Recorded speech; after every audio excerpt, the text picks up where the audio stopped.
களமிறங்கும் DK. Sivakumar காங்கிரசுக்கு டெல்லியில் கை கொடுக்குமா? கடந்த டெல்லியில 2014, 2015, 2020 அப்படின்னு 3 தேர்தல்களில் ஹாட்ரிக் முறையில் காங்கிரஸ் கட்சி தோல்வி அடைஞ்சாங்க.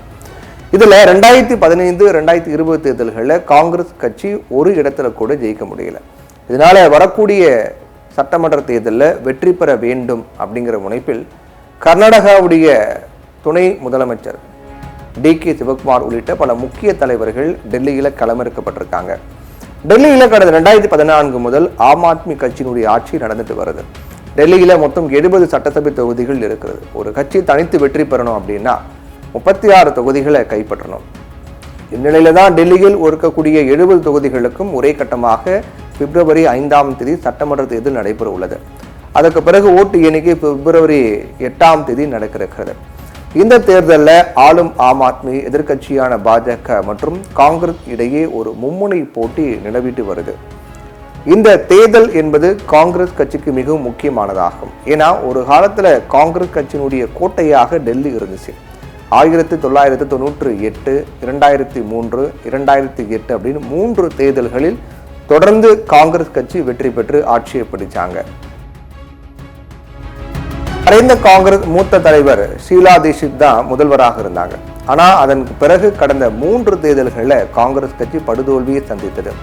2013 8 தொகுதிகளில் வென்ற காங்கிரஸ் அதற்கு பிறகு 2015, 2020 ஆகிய தேர்தல்களில் ஒரு தொகுதியில் கூட வெற்றி பெற முடியல. இப்போ டெல்லியில் ஆம் ஆத்மி, பாஜக கட்சிகள் பலமாக இருக்கிறது. இரு கட்சிகளும் ஆட்சி பிடிக்கும் முனைப்பில் தேர்தல் பிரச்சாரங்களில் தீவிரமாக இருக்காங்க.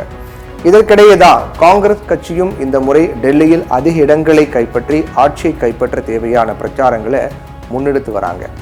அந்த வகையில டெல்லி சட்டசபை தேர்தலில் முக்கிய தலைவர்களை நட்சத்திர பேச்சாளர்களாக காங்கிரஸ் கட்சி அறிவிச்சிருக்காங்க. 40 தலைவர்களுடைய பெயர்கள் இடம்பெற்றிருக்கிறது. இது தொடர்பாக வெளியிடப்பட்டிருக்கூடிய பட்டியலில் காங்கிரஸ் தலைவர் மல்லிகார்ஜுன கார்கே, சோனியா காந்தி, ராகுல் காந்தி, பிரியங்கா காந்தி இவருடைய பெயர்கள் இடம்பெற்றிருக்கிறது. இவங்களை தவிர்த்து ராஜஸ்தான் முன்னாள் முதல்வர் அசோக் கெலாட், கே.சி. வேணுகோபால், சச்சின் பைலட், பூபேந்தர் சிங் பாகில், தீபேந்தர் சிங் ஹூடா, பவன் கேரா உள்ளிட்ட பல பேருடைய பெயர்கள் இடம்பெற்றிருக்கிறது.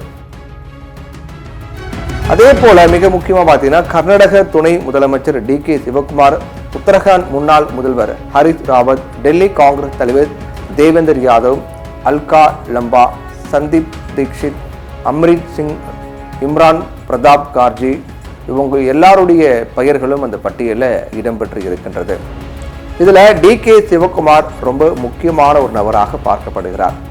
கர்நாடகாவுடைய துணை முதல்வராக இருக்கும் டி.கே. சிவகுமார் காங்கிரஸ் கட்சியினுடைய எம்எல்ஏக்களை குதிரை பேரத்தில் பாஜக இழுக்க முயலும் போதெல்லாம் டி.கே. சிவகுமார் தான் காப்பாற்றுவதை வாடிக்கையாக வச்சிருக்காரு. அதே போல அரசியல் வியூகத்திலையும் டி.கே. சிவகுமார் வல்லவர். நாடு முழுவதும் காங்கிரஸ் தலைவர்கள் மத்தியில் டி.கே. சிவகுமாருக்கு நல்ல பெயர் இருக்கிறது. குறிப்பாக சோனியா காந்தி, ராகுல் காந்தி, பிரியங்கா காந்தி உள்ளிட்டவர்களுடைய குட் புக்கில் டி.கே. சிவகுமார் இடம் பிடித்திருக்காரு. இதனால டி.கே. சிவகுமார் நட்சத்திர பேச்சாளராக இருப்பது மட்டும் இல்லாமல் தேர்தல்களில் வெல்லவும் காங்கிரஸ் கட்சிக்கு டெல்லியில் உதவலாம் அப்படின்னும் தகவல்லாம் வெளியாக இருக்கிறது. அவருடைய வியூகம் கர்நாடகாவில் வெற்றி பெற்றது. பல இடங்களில், பல மாநிலங்களில் குதிரை பேரத்தில் இருந்து காங்கிரஸ் எம்எல்ஏக்களை இழுத்து மீண்டும் கொண்டு வந்தார். அந்த குதிரை பேர அரசியலை தவிர்த்து காங்கிரஸ் எம்எல்ஏக்களை வேற ஒரு கட்சிக்கு போகாமல் பார்த்துக்கிட்டார். இந்த மாதிரி பல இடங்களில் ஏதேனும் காங்கிரஸுக்கு பிரச்சனை அப்படின்னா டி.கே. சிவகுமார் அங்கே அனுப்பி வைத்து அவருடைய அரசியல் பிரச்சனையை சரி செய்வதற்கான பணியை காங்கிரஸ் மேலிடம் மேற்கொள்வாங்க. அந்த வகையில் டெல்லியில் நடக்கக்கூடிய சட்டமன்ற தேர்தல் ஆம் ஆத்மி, பாஜக, காங்கிரஸ் அப்படின்னு மும்முனை போட்டியாக இருக்கின்ற சூழ்நிலையில ஒரு பெரிய படையை களமிறக்கிருக்காங்க. அதில் முக்கியமான நபராக டி.கே. சிவகுமார் இருக்கார். அவருடைய அரசியல் வியூகம், அவருடைய திட்டங்கள் எந்த அளவுக்கு கை கொடுக்க போகுது அப்படிங்கிறத பொறுத்திருந்து பார்க்கலாம்.